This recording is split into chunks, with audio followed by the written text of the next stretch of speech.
हम सब अपनी ज़िंदगी में स्थायित्व यानी ड्यूरेबिलिटी चाहते हैं। हमारी दिली तमन्ना होती है कि चार लोग हमें भी जाने, हमारा भी मुकाम हो।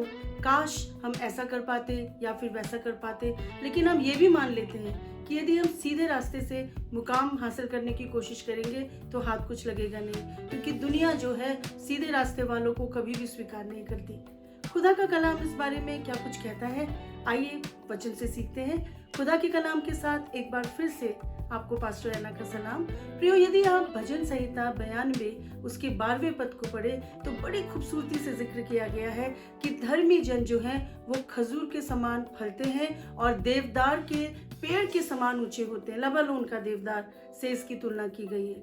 आइए जानते हैं कि देवदार जो है वो क्या करता है। देवदार की लकड़ी का इस्तेमाल सुलेमान ने परमेश्वर के भवन निर्माण में किया था। फीनिक्स के लोग, जो एक देश था, वहाँ के लोग जो थे अपने जहाज़ों के इस्तेमाल में इसी लकड़ी का इस्तेमाल किया करते थे, क्योंकि उनका ये मानना था कि ये लकड़ी जो है जल्दी से गलती नहीं है, खराब नहीं होती। प्रियो, सीडर वुड का उपयोग यानी कि देवदार शब्द का उपयोग बाइबल में जो है 103 बार किया गया है। सीडर वुड जो है, देवदार का पेड़ जो है, ये अमरता, स्थायित्व और लंबे समय को दर्शाता है। क्या आप जानते हैं इसकी लंबाई कितनी होती है? इसकी लंबाई 120 फीट तक ये बढ़ती है, यानी कि 12 या 13 बिल्डिंग। आप अंदाजा लगाइए कितना ऊंचा ये पेड़ होता है। और एक खास बात यह है, जितना ऊंचा ये पेड़ होता है ना, 20 से 30 फीट तक ये चौड़ाई में फैलता है, आजू बाजू फैलता है। यानी ऊंचा तो है ही, लेकिन साइड में भी ये बढ़ता रहता है अपनी जड़ों में। एक लंबी जगह ये घेर लेता है।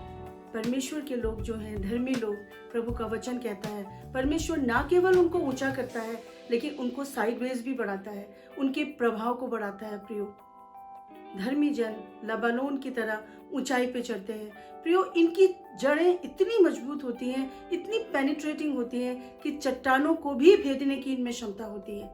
विपरीत परिस्थितियों में भी अद्भुत कला है इस देवदार के पेड़ में, अपनी परिस्थितियों को अनुकूल बनाने के लिए। प्रियो, परमेश्वर का वचन कहता है कि पक्षी इसमें बसेरा पाते हैं, यानी it is a region for the shelter to so many birds who nestles there. प्रभु का वचन बताता है कि देवदार के समान धर्मी जो लोग जो हैं वो बढ़ेंगे, दूसरों के लिए छाया स्थान वो बन जाएंगे। इब्रानी भाषा में सीडर का मतलब है व्हाइट, और व्हाइट यानी कि सफेद इसलिए कहा जाता है क्योंकि ये हमेशा ही बर्फ से ढके रहते हैं। जो देवदार जिस स्थान पे होता है वहाँ हमेशा बर्फ पड़ती है। ज्यादातर आप यदि तस्वीरें देखें तो ये हमेशा सफेद दिखाई देते हैं, क्योंकि इनकी पत्तियां जो होती हैं हमेशा बर्फ से ढकी रहती हैं, लेकिन फिर भी ये पूरी सीजन में, हर एक ऋतु में हमेशा हरा रहता है। परमेश्वर के लोगों की भी क्षमता होती है प्रियो, कि वो विपरीत परिस्थितियों में और भी ऊंचाई पे चढ़ते हैं, और भी अधिक हरे भरे रहने की क्षमता उनमें होती है। और परमेश्वर का वचन कहता है कि ये परमेश्वर का अनुग्रह इनके जीवन पे बना रहता है। और एक खास बात परमेश्वर के वचन में है जिसमें धर्मी की तुलना की गई है। धर्मी जन परमेश्वर के भवन में रोपे जाते हैं। किसकी तरह? देवदार के पेड़ की तरह। यानी कि रोपा कब जाता है एक पेड़ को? तब नहीं जब वो ऊंचा हो गया हो, तब जबकि वो छोटा हो, पौधा हो, छोटा सा हो, तभी सही समय है कि उसको रोपा जाए। परमेश्वर के वचन में धर्मी की तुलना देवदार से की गई है, और उसको रोपा जाएगा जब वो छोटा सा हो। अपने बालकों को, अपने बच्चों को जब आप परमेश्वर का वचन ठीक से सिखाते हैं ना, परमेश्वर के भवन की वैल्यू सिखाते हैं ना छोटी उम्र में, तो वो बड़े जाके परमेश्वर की आशीष पाके बड़े होते हैं। प्रभु के वचन में लिखा है कि जब बच्चे छोटे ही हों उनको परमेश्वर के वचन के बारे में बताना है, और एक बार जब वो परमेश्वर के भवन में रोपे जाते हैं तो परमेश्वर की आशीष उनके जीवन में जरूर आती है। आमीन। उगाने का सही समय छोटी आयु। नजरअंदाज मत कीजिए अपने बच्चों को।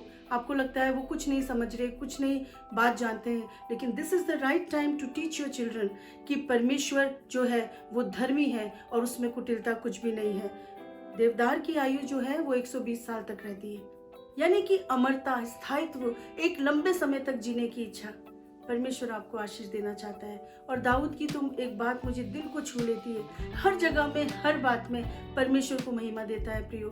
जब वो भजन लिख रहा था 15वें पद में लिखता है कि परमेश्वर महान और सच्चा है, वो मेरी चट्टान है और कुटिलता उसमें कुछ भी नहीं है। बात धर्मी की हो रही है, बात देवदार की हो रही है, और वहां पर भी he is not hesitating to show his love to his God. मेरा परमेश्वर सच्चा है, उसमें कुटिलता नहीं है प्रियो। जब he used to personalise God in everything, हर कहीं पर वो परमेश्वर की खूबसूरती का बयान करने में चूकता नहीं था। शायद यही कारण था कि परमेश्वर ने उससे प्रेम किया और एक व्यक्ति को जाना जो उसकी रीति के, उसके हृदय से प्रेम करता था। आमीन। आइए हम भी एक संकल्प लें। यदि आप वो व्यक्ति हैं जो परमेश्वर के साथ चलते हैं, यदि आप वो व्यक्ति हैं जिसने धर्मी होने की यानी कि परमेश्वर के नियमों पे चलने का वायदा किया है प्रियो, तो परमेश्वर आपको जरूर स्थायित्व प्रदान करेगा। परमेश्वर लोगों के सामने आपको एक उदाहरण बनाएगा और लोग जानेंगे कि परमेश्वर का कलाम आपके भीतर है। आप चलते फिरते परमेश्वर के गवाह बन जाएंगे। यही तो चाह है परमेश्वर की। और प्रभु के वचन कहता है जब लोग ये देखते हैं तो दे गेट टू नो कि परमेश्वर सच्चा है और उसमें कुटिलता कुछ भी नहीं है। Let's take a decision today to follow God. जब आप प्रभु के साथ चलेंगे, परमेश्वर की आशीष आपके जीवन पे बनी रहेगी। प्रभु इस कलाम के द्वारा आपको बहुत से आशीष दे।